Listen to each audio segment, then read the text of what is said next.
High বন্ধুরা, সবাই কেমন আছো? আশা করি সবাই ভালো আছো। তো আমাকে অনেকেই জিজ্ঞাসা করে যে তুমি কী কাজ করো।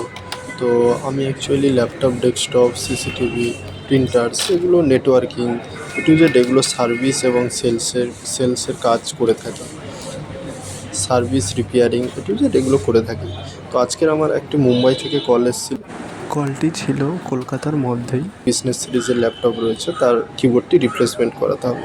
তো রিপ্লেসমেন্ট করাতে হবে, তো তার জন্য আমি চলে গেছিলাম পুরো ক্লায়েন্ট প্রেসেই। ওরা বলেছিল ক্লায়েন্ট প্রেসেই পুরো এটা রিপ্লেস করতে হবে।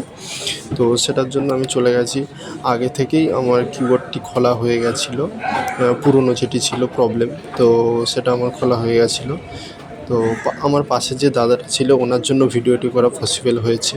তো আমার সব জায়গায় তো পসিবল হয় না, তো উনি যেহেতু ফোনটি ধরে দিয়েছিলেন, তার জন্য ভিডিওটি করা হয়েছে।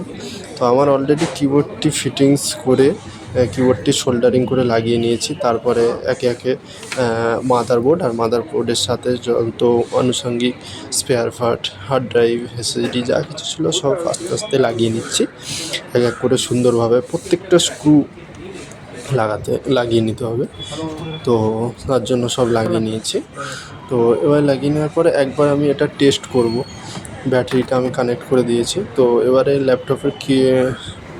ল্যাপটপটা কভারটা লাগিয়ে নিয়েছি। এবারে আমি পরে স্ক্রুগুলো টাইট করব। একবার এখন আমি টেস্ট করে নেব কেমন ফিটিংস হয়েছে বা কেমন চলছে। তো সেটার জন্য আমি একবার অন করছি ল্যাপটপটি। তো অন করার পরে আমি টেস্ট করে নেব। তো তোমরা নিজেরাই দেখতেই পাচ্ছ কিবোর্ডটি কেমন ফিটিংস হয়েছে। তো কেমন ফিটিংস হয়েছে অবশ্যই তোমরা কমেন্ট করে বলো। আর ভিডিওটি ভালো লাগলে অবশ্যই একটি লাইক করো।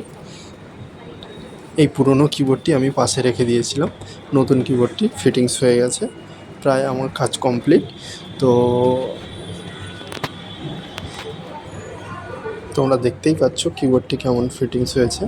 ঠিক আছে, অবশ্যই কমেন্টে বলো কেমন ফিটিংস হয়েছে। Thank you for watching. একটি লাইক করতে ভুলো না, ঠিক আছে? অবশ্যই একটি লাইক করো।